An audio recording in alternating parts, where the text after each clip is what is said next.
everyone, welcome to Norley Family Farms. I'm Hank. I'm Kristen. And this is Chevy. And we are going to do a recap for 2023 on all the projects that we were able to complete, and also give a little insight on what we have slated for next year. So first off, we were able to do in the beginning of the year was the wood boiler, this greenhouse, and the garden. Those were the first three things that we handled. The infamous wood boiler that made us go viral on Instagram. I didn't know a lot of people weren't familiar with wood boilers. Honestly, I guess I didn't know what a wood boiler was until you said, we need this. Wood-fired furnace. Ours is a wood boiler coal furnace. It's caused a lot of controversy. A lot of controversy for some reason. I don't know what the big deal is, but it's working great for us. So far, we've had kind of a mild winter. Last year, we had a little bit more snow around this time, but yeah, we've pretty much had a couple weeks where we didn't need to run it much at all. I think it's paid for itself already. Oh, absolutely. It's already paid for itself. Yeah. If you haven't seen the wood boiler video, go into the description below. Hank did a little full video on it. There's also videos on our Instagram page, but we did it ourselves for like around $3,000. And that was primarily because we were able to get the unit so cheap. We were able to get it for $600 and restore it. And install it, and it really helped that we had our machine, our excavator, to do some of the digging, all the digging, and laid all the piping and everything ourselves. It's a labor of love, I would say, the whole system. Yeah, but it really allowed us to get really familiar with our own setup and, get proficient at it, to where if we want to install other things into the loop to have it heated, we can. It's no big deal. The other biggest project in the beginning of winter was this greenhouse, primarily because we started it in February and worked all through March. You started it in February. Yeah, you know what? It seemed like a good time. The thing that kind of always gets me is that you're just like, I'm gonna do a project, and then I don't see any designs. Well, it's all in here, and it's like, I'm gonna build this. And it's rare that I sketch anything out. What are you gonna build? I just, with this whole thing, I went through our lumber supply, and all this is discounted lumber. Stuff that's twisted and bent and funny shaped, and we put it into little piles, and I do a build plan. Not a sketch, a build plan on how many 4x4s or 6x6s or 2x6s, and figure out something cool I can build out of it that is useful for the homestead. It did turn out very, very nice. Thank you. Yeah. So far we're getting our use out of it. We are excited for springtime. We'll be starting a lot of seedlings in here fairly soon. We're going to build a little nursery, some nursery boxes that'll be heated so we can get a lot of our seeds germinated and things growing. But yeah, the biggest problem with building this in the wintertime was working around the ice and the snow. But once I had it closed up, it was no big deal. On the garden, we were able to get that dug in and planted the first of spring. Spring does come a little late up here in the mountains. About May 5th is the last frost date for us. Right. Not May 5th. May 15th. May 15th, that's what it is. So we will start the seedlings early this year in the greenhouse. Yeah, we'll have those in the plants ground rolling probably 2 or 3 weeks earlier so that they can get planted as soon as the weather breaks, and we'll have a good fresh season. I am excited that we have this nice patio now. Yeah, that will look out to the garden, and we'll be able to utilize. That's one of the projects. We'll have the patio and the entranceway into the garden all finished up. We are actually putting in a second garden, and the second garden will be a feed plot, essentially, for the birds. So we'll grow extra zucchinis and all sorts of different things that we can feed our animals. It's a supplementary feed. So that'll be an interesting addition. But that was basically winter, and then yeah, that was essential. That was pretty much our winter, and then going into really late spring, I started the cabin build. So we did the cabin build. Tiny off-grid cabin. Yeah, the tiny off-grid cabin. It still has a long way to go. I feel like it's an ongoing project. We're working on part 5 of that right now, which is the interior work, getting the drywall up, getting the bathroom done, putting in the kitchen, doing the lighting, finishing out the upstairs, and also putting in the spiral staircase. So we are currently working on that video now. Yeah, Chevy. What a hard life for Chevy. She just gets to sit back and watch these projects come around. She's our emotional support dog. Yeah, but the cabin is coming along nice, and it'll be good to have that done soon. The cabin is an ongoing thing. If you haven't seen part 1, 2, 3... 4. 4? We're at 4? I think we're at 4. Yeah, we're at 4. 1, 2, 3, 4. I will have them in the description, the links below. Go check them out. And there's also going to be a playlist of all of the cabin videos, because I have some couple shorts. Yeah, those are some pretty cool videos. One of our most highly viewed video is actually the root cellar build, part 1 and part 2. That one is pretty cool. We got that root cellar off of Facebook the tank. It wasn't a root cellar when we got it. The tank. It's not a septic tank, people. Not a septic tank. Everyone's like, that's a septic tank. It is probably the cleanest, most stable thing you could build a root cellar out of. That thing will last 500 plus years. I just remember going to pick it up and being like, "What? Why did you decide to do this?" It makes so much sense. Hey, if you got the ability to move big objects like that around and get them placed, why not? I always question the safety of this stuff.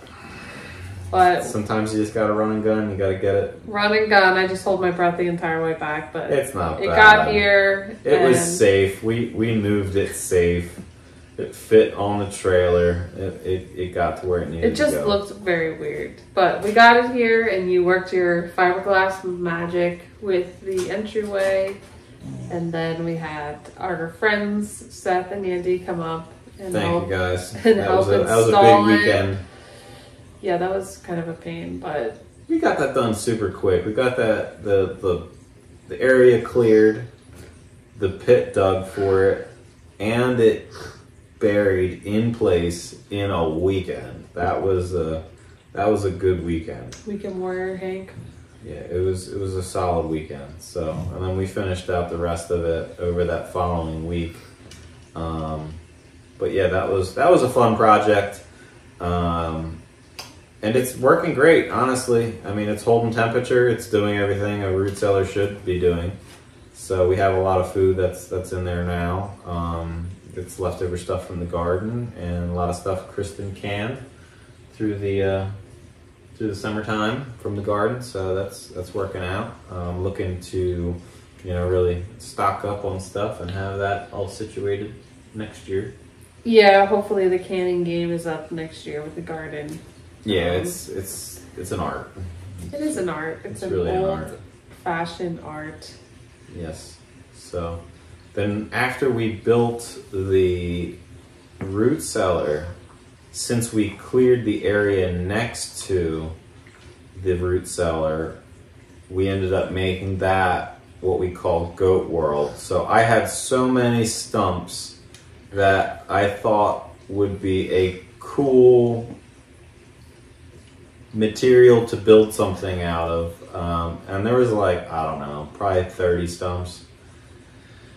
I didn't really want to I was tired of moving them around. So I decided, let's just construct something out of this. And what made a lot of sense to me would be a structure for a goat house. So we moved all the stumps around, and we used some of the long poles that we harvested, the beech trees that are pretty straight, don't have any like branches and stuff on them.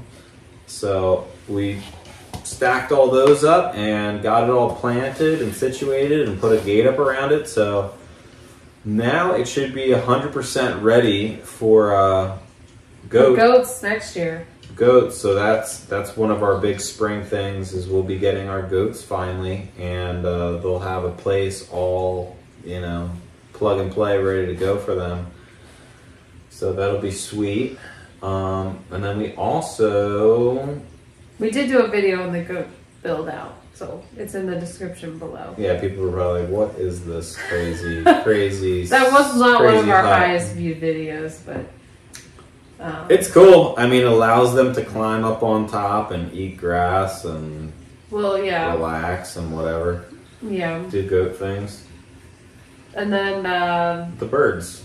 The birds. We got our birds. So we in the beginning of spring, which in February, all of our birds will essentially be turning 1. For those of you who don't know, we live in northern Pennsylvania, and there are rattlesnakes, copperheads, black bears, fishes. Peacocks aren't going to do anything against black bears. Well, as far as we have a lot of predators, but poisonous snakes are on the table here, and that kind of scares me, having a child and a dog running around. The peacocks are avid.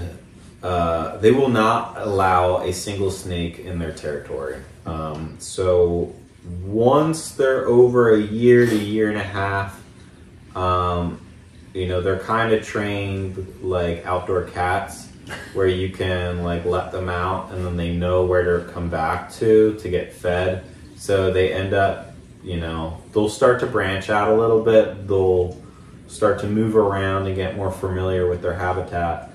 But that's kind of our plan. Probably over the summertime of next year, we're going to start to let them out and let them kind of figure stuff out. I don't really know how that's going to work with Chevy, but we're going to see. We're going to see.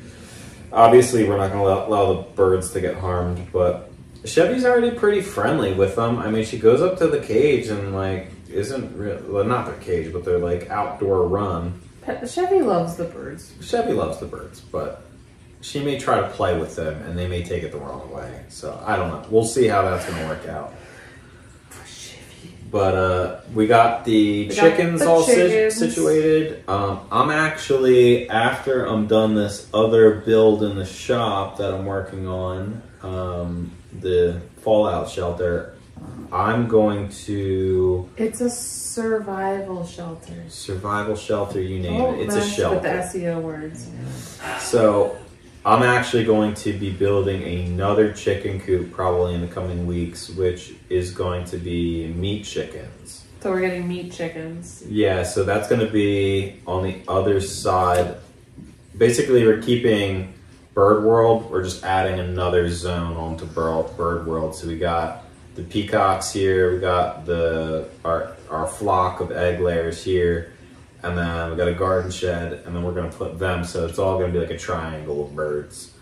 So that'll be sweet. We plan on getting, next year our main 3 is going to be goats, meat chickens, and pigs. Those are our 3. So after we got done the bird world and the goat world, we built all of our setup for having pigs. We were going to get them earlier, this year, but it didn't work out. So we decided to hold off, and we're going to get them probably early spring. And these are for meats, right? Yeah, we're going to get three pigs, three piglets, and go from there. We are working on another portion of the land clearing, small land clearing, and that is for a dairy cow. A little challenging. It's going to be an ongoing project to try to get an area cleaned up enough to have a dairy cow. So we were able to get our outdoor kitchen assembled over the summertime. That had our smoker on it. Smoker, which is a big thing for us because we want to be able to preserve meats, and be able to, process and do a lot of stuff outside without having to bring anything inside to get things cooking.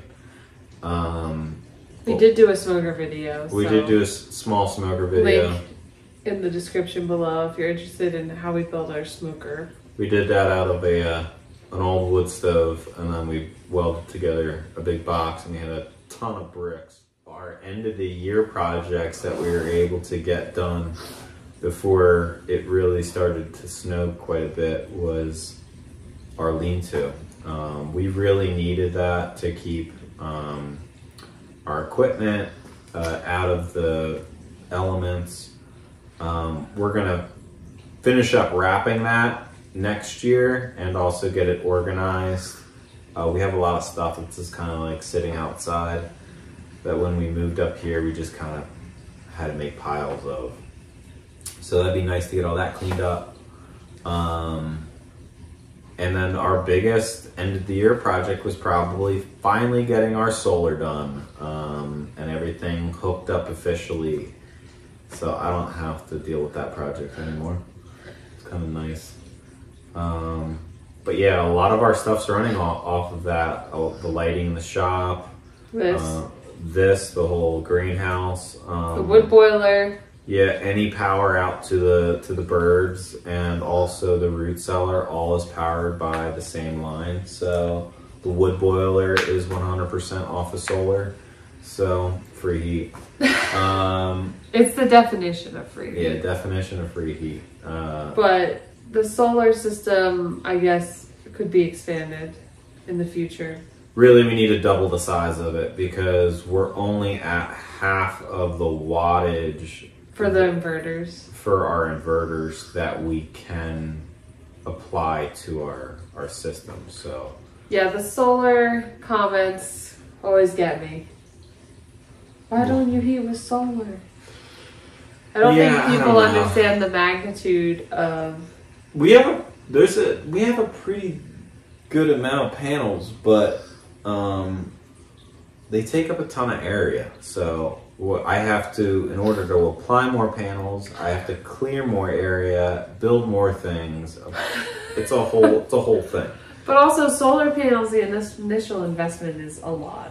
Yeah, it's a good amount. It's a lot. We're doing everything as like bootstrap budget as we can, muster. So yeah, I try to repurpose as many things as I can.